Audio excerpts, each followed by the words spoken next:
Hey, what's going on, everybody? Spazoid Gaming here. I want to talk a little bit about the 7 Days to Die 2.5 Survival Revival update coming soon. Let's take a look at these notes they sent here in Steam and see what we got going on here. So it says the experimental will be out soon. I'm hoping it is this weekend. Today is 12/10/2025. I would really like to live stream a 2.5 and start getting onto a new series of 7 Days to Die that is not broken as shit. So let's see what we've got here. The version 2.5 Survival Revival experimental update will be out soon. The feature-rich update focuses on community feedback and the return of some long-awaited features. You mean where we fucked up, and these are the features we never should have pulled out, but because we wanted to make a fantasy role-playing game in a zombie apocalypse, we pissed off everybody that likes to play our game. The stable update for all platforms will be out before the holidays. The update includes improved water survival with empty jars, vehicle storage improvements with mods. I had no idea that was coming. The new lore-friendly rancher zombie replaces his plague spitter.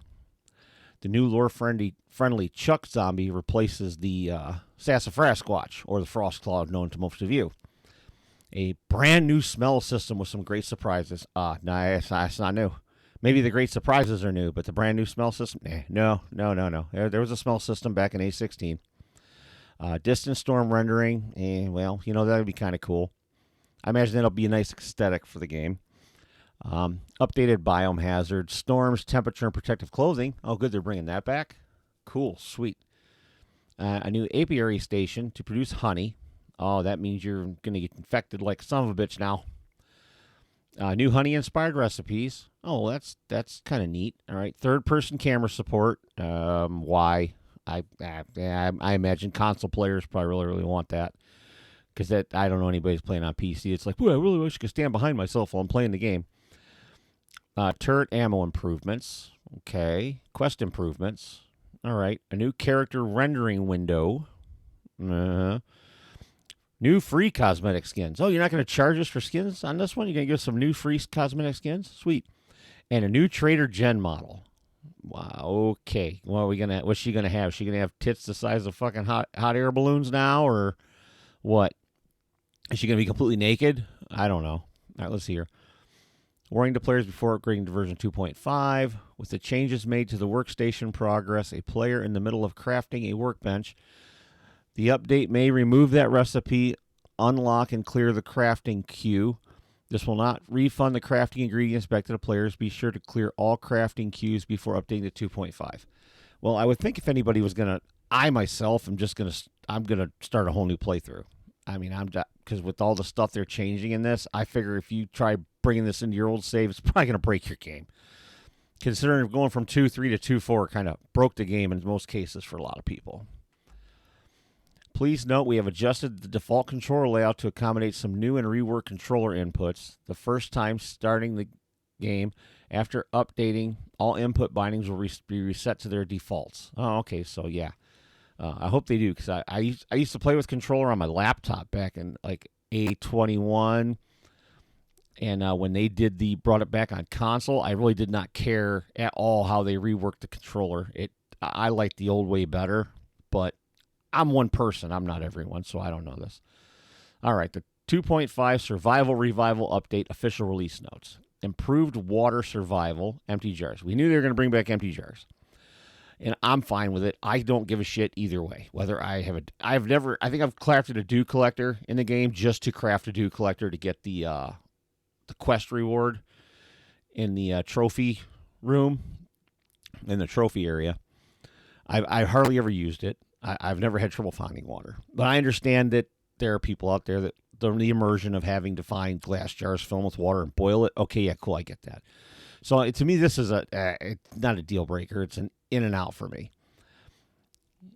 All right, so we know this is a topic of great interest to the community. We've taken extra care to listen and read hundreds of polls and posts.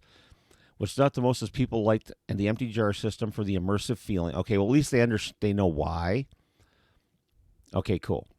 Keep in mind, we combine the best of the old and the new systems to make it balanced, and here's how it works.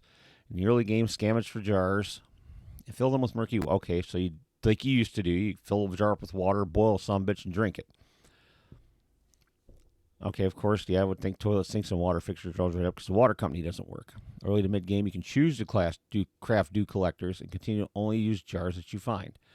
Okay, so they changed the dew collectors, not the first thing you get from the Forged Ahead magazines now? Is that what I'm reading into that? Okay, cool. That sounds like a plan. Give me the Forge first, damn it. I'm tired of finding 4 books.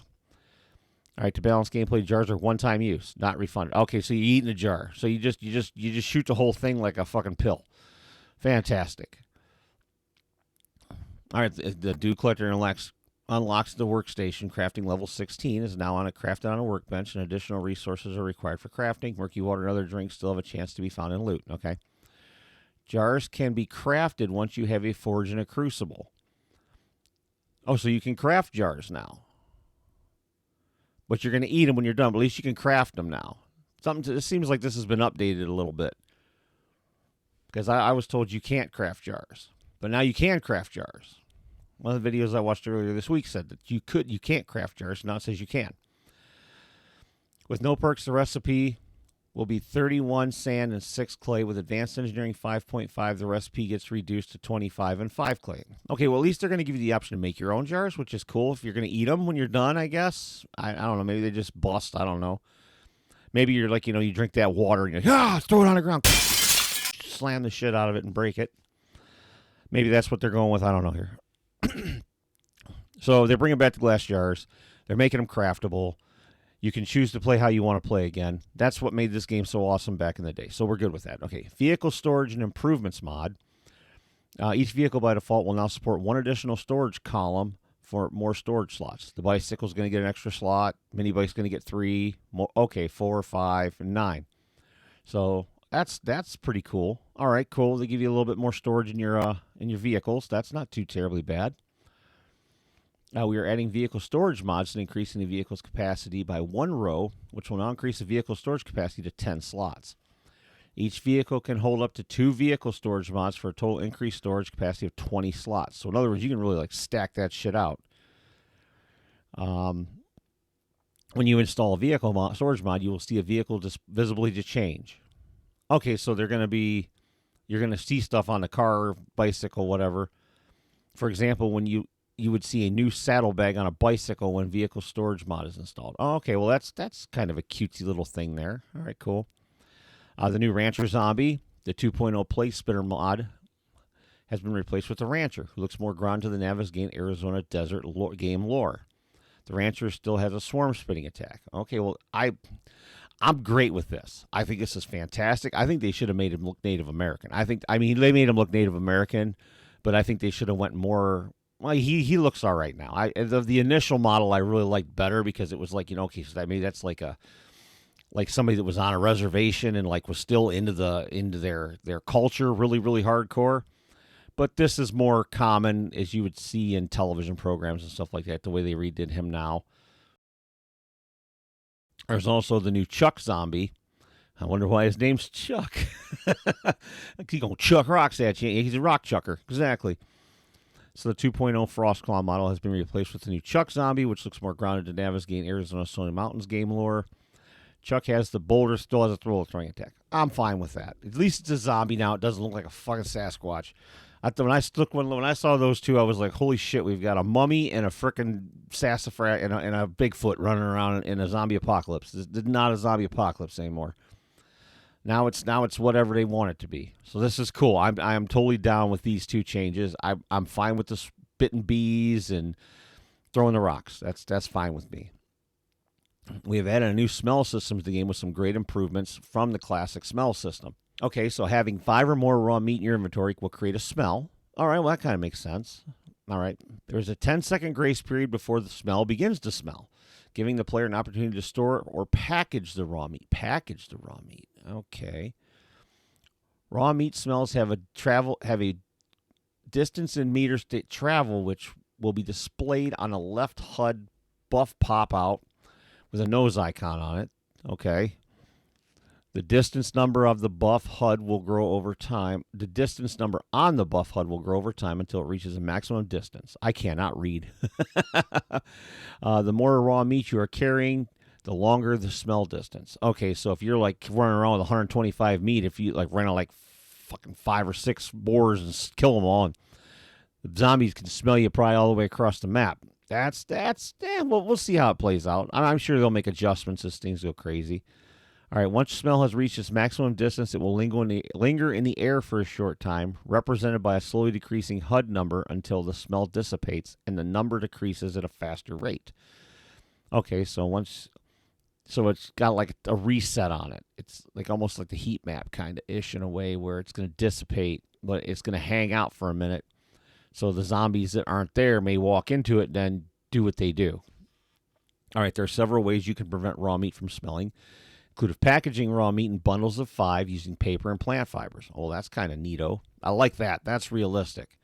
Wrapping that shit up like you're at the butcher and then tying it up with some string, that's cool. That's immersion. That's what you do for immersion, folks, right there. That's fantastic. Or storing raw meat in a vehicle or storage container. Okay, that sounds fine. Consuming food now causes a smell. Oh, well, that seems accurate. Kind of like the way you eat too much garlic and you smell like a damn garlic factory for a while. Okay, so consuming food now causes a smell.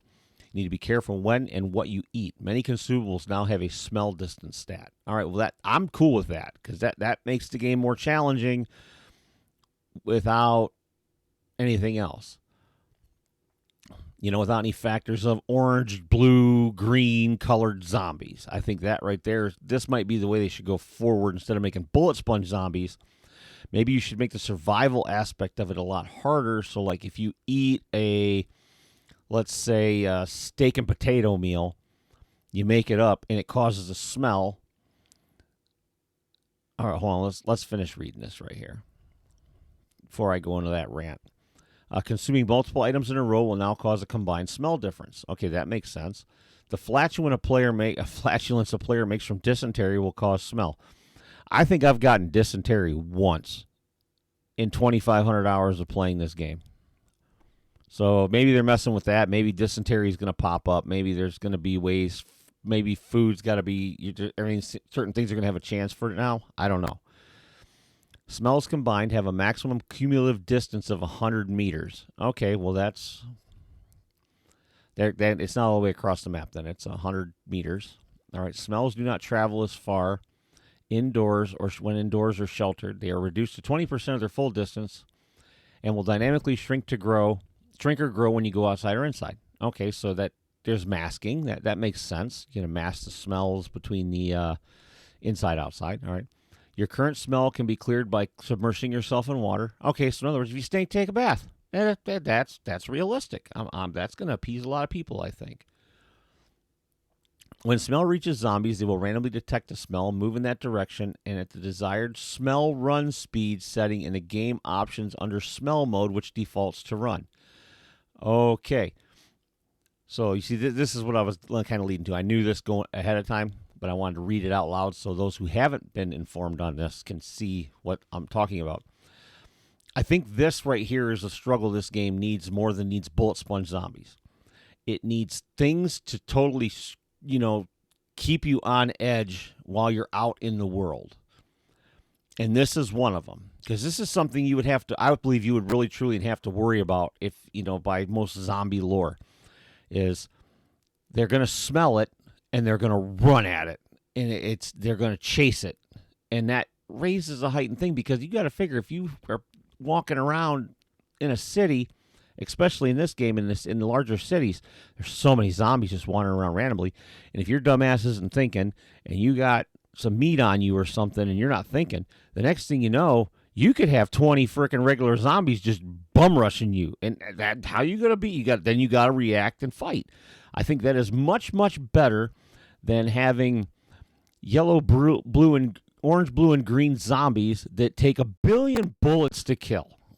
That to me, the bullet sponge factor of this game kind of ruins it. I think, and I understand that having so many zombies spawn in is hard, and it's bad. It'll be hard on the systems.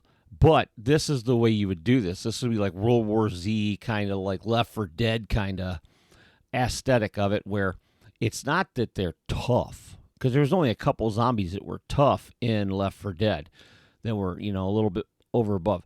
But normally what would kill you is you would get overrun by so many because they would come. And that's what you need. Like that risk out in the world would make sense. Okay, so let's see here.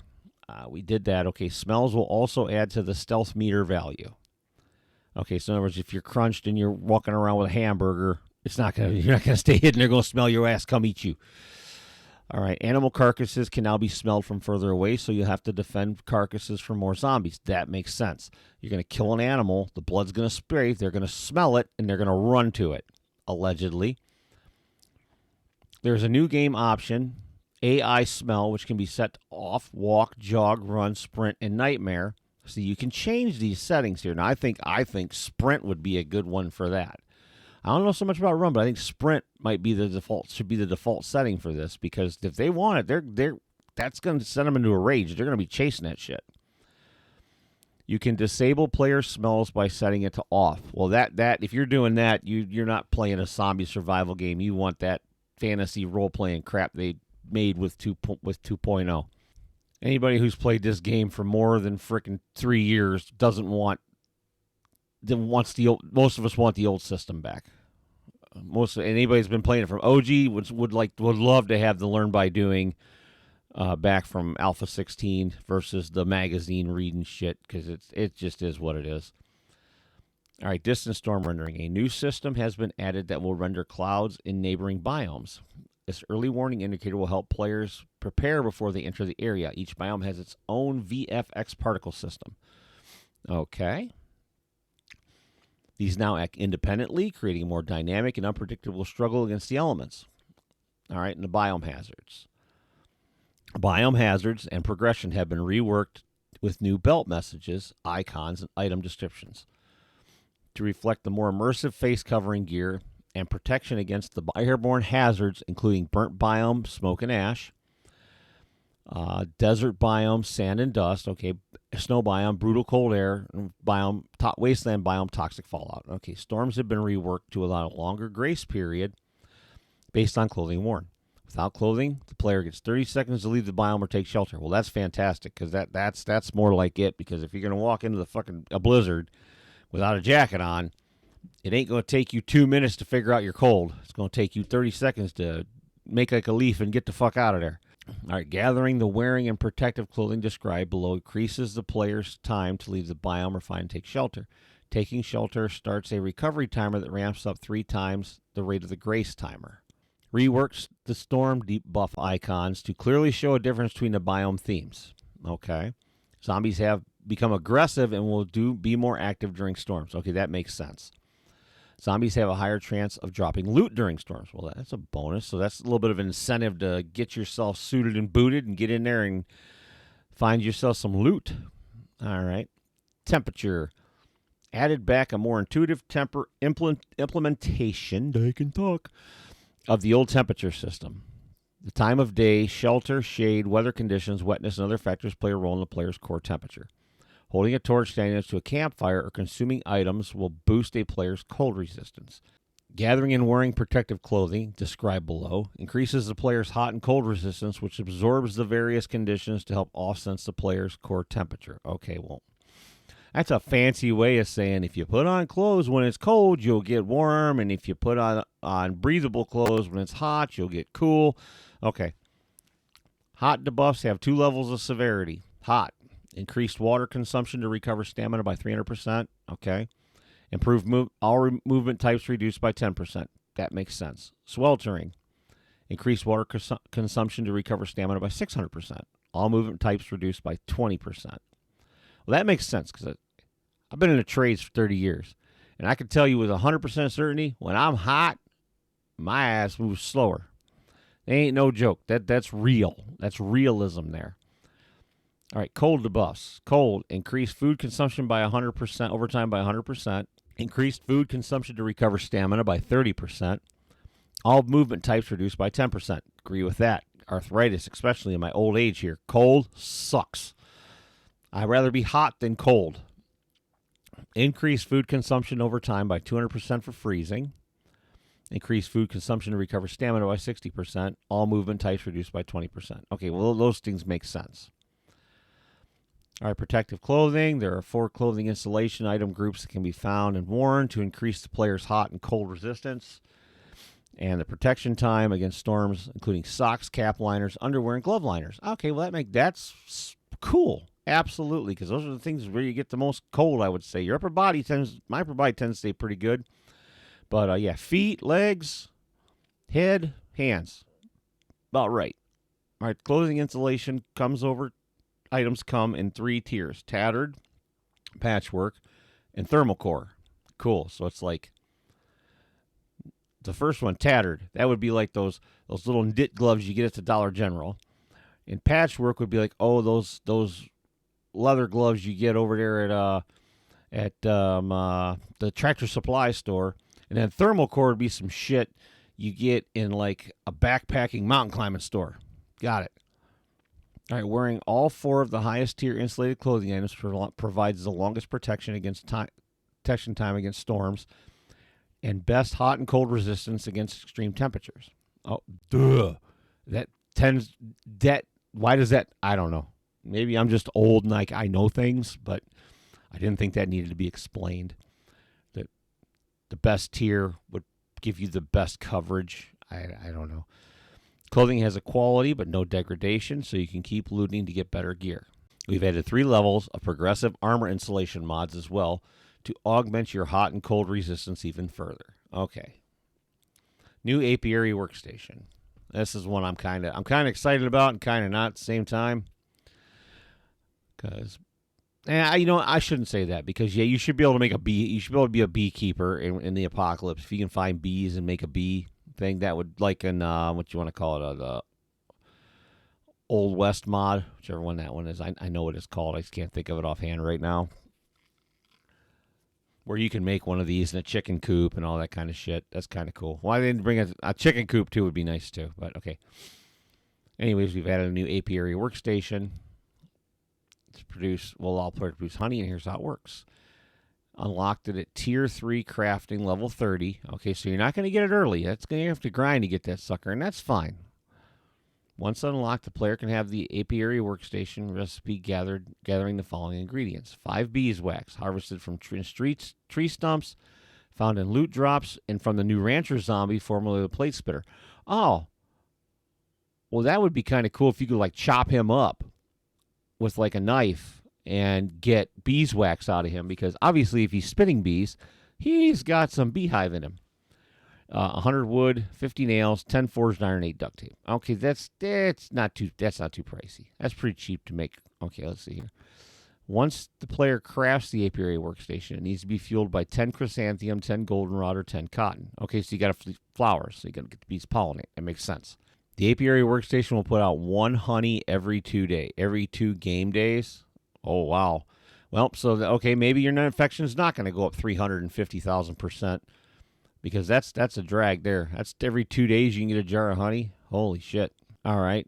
Opening the apiary has a small chance of spawning an angry bee swarm. That is perfect. I like that. That's absolutely right. That's what it should be. The apiary workstation can be upgraded with 3 tool slot mods and upgrades, including the apiary smoker, removes the chance to spawn an angry bee swarm. Okay, that makes sense. A brood box doubles how much honey can be stored.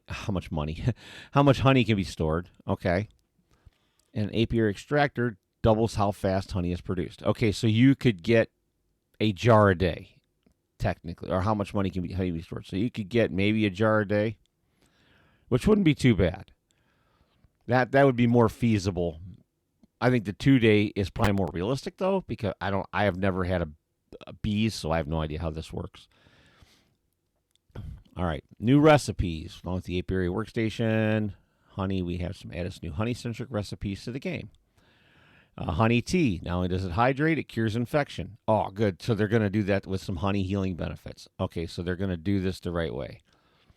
Where if you make it with honey, it'll help you with your infections. All right. Honey glaze sham. Your new favorite meat substitute just got better. Okay.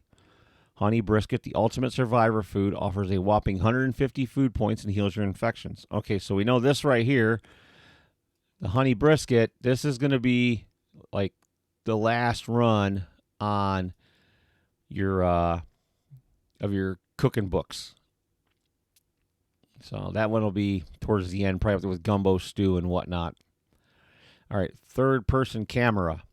A full third-person camera support has been added to the game. Now you can seamlessly toggle between first and third-person views using a quick toggle keybind that this guy will immediately delete, block, and apply to something that's not even on the keyboard if he can, because I have wandering fingers if you've ever watched my games or my streams. My dumb ass can't, I'm not very intuitive on a keyboard anymore. It's not that I'm not intuitive. I've just got nerve damage in my arms and my hands from doing drywall for 30 years. So it's like my hands will just do what they want to do when they want to, and there's nothing they can do about it. So that's why if you see me struggling, I'll accidentally shift my hand over. My hand will move over 2 notches, and I won't even pay attention to it. And then that's why you'll see me going, why can't I push this? Oh, and I got to look and see where my hand is and reline it up. So I will not be using this. But for those of you who will, let's take a look at it. All right, highly requested feature. By who? Console players. That's who's highly requested this. I do not believe for 5 minutes that anybody who's been playing this game prior to 1.0 had maybe some. I mean, I imagine maybe the PvP guys, so you can see where everybody is. That, sure, yeah, okay. But, I mean, as far as I'm concerned, I don't see the big deal about being third person, unless you're like a Zombie Army Trilogy guy and you're just getting into 7 Days to Die. Kind of can see that way then. But I don't see how it was highly requested, unless it's console players. That's the console players and PvP, I think, are who's behind that, which is fine. Make it an option. If they would have moved it to third person, I wouldn't want to be the Fun Pimps. So thank you very much for making an option, guys. Appreciate that. A number of settings have been added to customize third-person camera. It can be found in the video display settings menu. All right, default camera menu. Choose if you prefer to start games in first or third person. Okay, that's cool. Third-person field of view. So you can really spread it out so the PvP guys can fucking do what they do, which is cheat to kill people. Third-person camera distance. Oh, God, yeah. See, you shouldn't even have made that an option. You should have fixed that sucker right behind the guy. That's what you guys should have done. All you did was just make PvP, then like cheaters, PvP clowns, more fun and happy. At least that's what I think. Well, I shouldn't say that, because I can also understand the fact that some people aren't keen to when zombies come up behind them in the game, especially if they're new to it. Because you can get jumped. You can be walking down the street, you might just be looking in something, whap whap, you get hit a couple times. If you're in third person, you'll know they're coming, and you can back out of what you're doing and get away from them faster. So I mean, I kind of get that, but to me, that is not an immersive feature of the game. If you're playing in third person, there's nothing immersive about that. Now you're just playing fucking a game. So I don't want to hear those two used in the same things. All right, let's see here. We did that. We looked over that.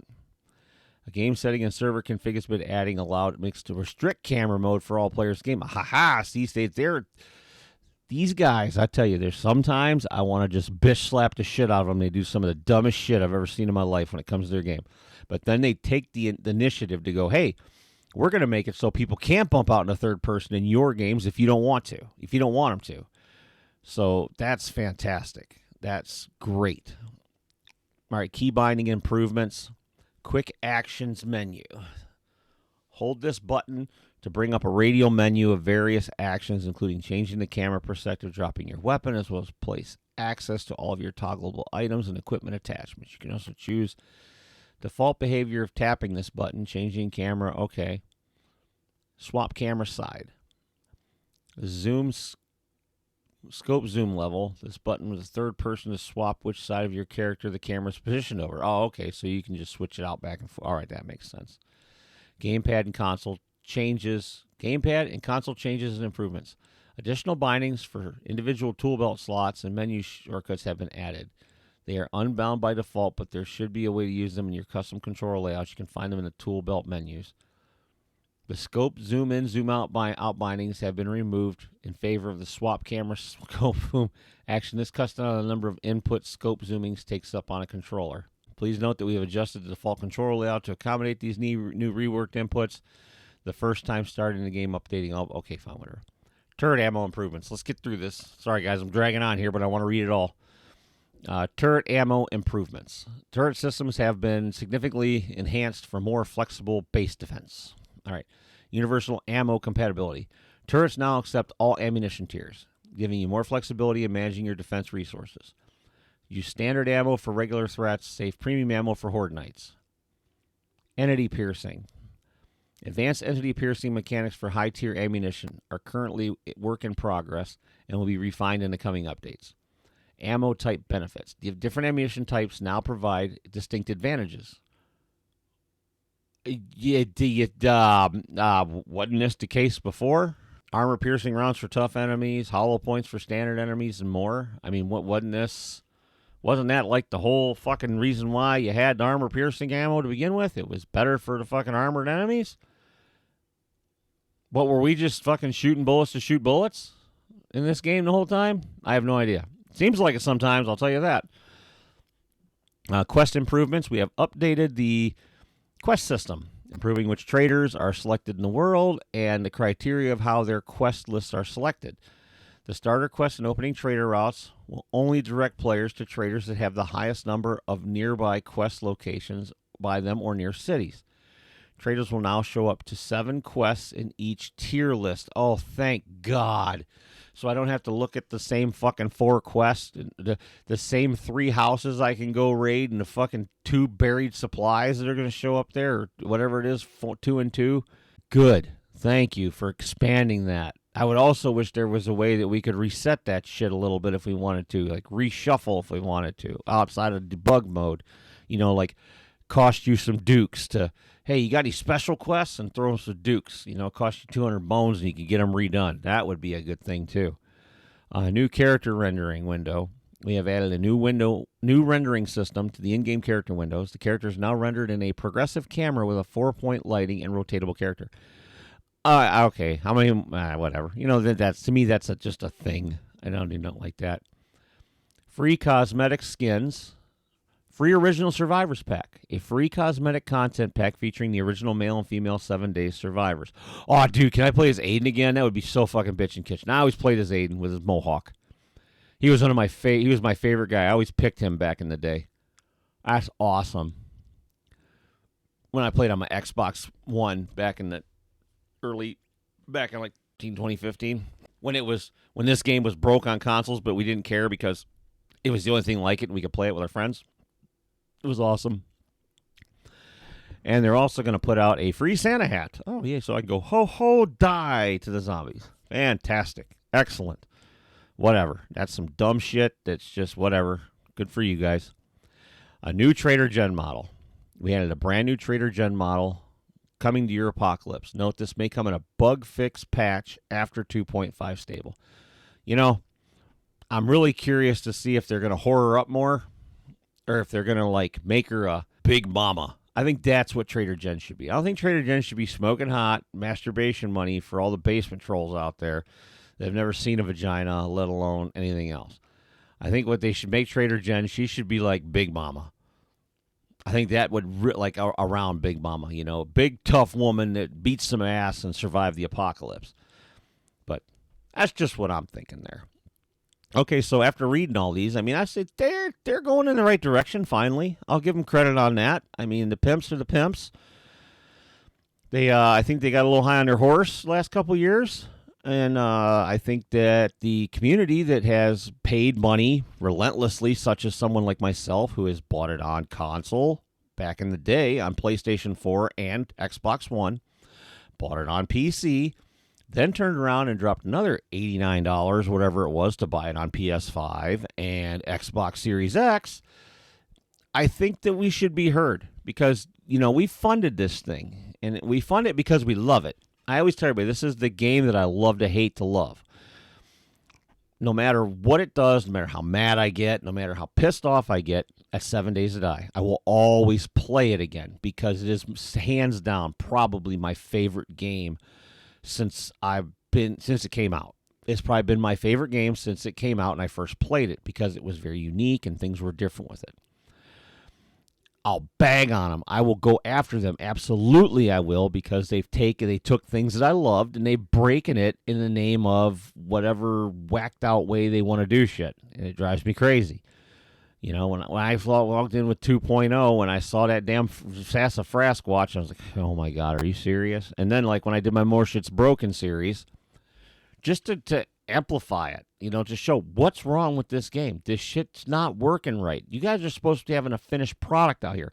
You touted it as a finished product, except for the roadmap to add some features. But it was supposed to be a stable, solid $50 game, and it wasn't. It wasn't at all.